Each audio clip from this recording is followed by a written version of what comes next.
हम लक्ष्मी चौधरी यहाँ सब गोटे के प्रणाम करे छी। आई हम एकटा शिव के नचारी गाबि रहल छी। संग दऽ रहल छथि हमर माता जी। गीत नीक लागत तऽ मैथिली भावना चैनल के सब्सक्राइब करब। धन्यवाद।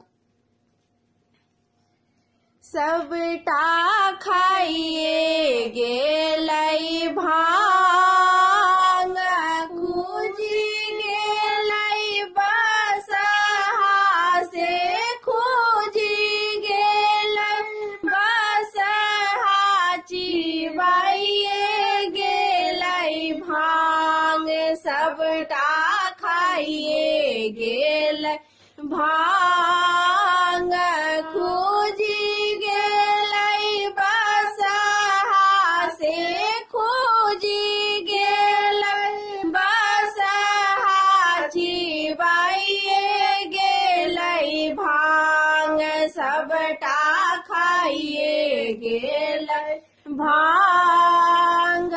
चंदन थारी सुन गे गौरी, तारी का अनलन भांग। चंदन थारी सुन गे गौरी, तारी का अनलन भांग।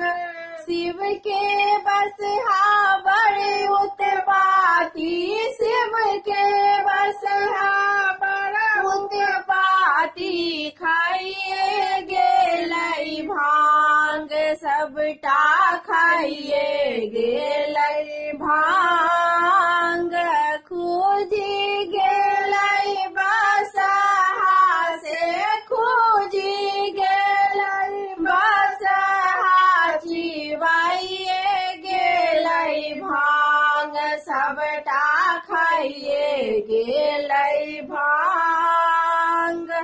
व्याकुल गौरी दौड़ी दौड़ी, चाउरक अनलन भांग। व्याकुल गौरी दौड़ी दौड़ी, चाउरक अनलन भांग।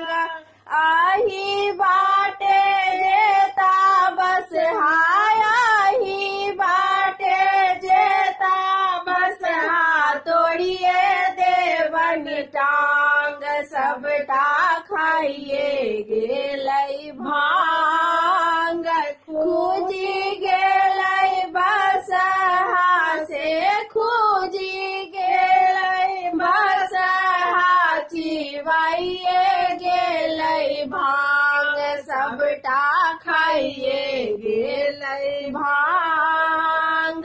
भनहि विद्यापति सुनु हे गौरा, शिव के करियन ध्यान। भनहि विद्यापति सुनु हे गौरी, शिव के करियन ध्यान।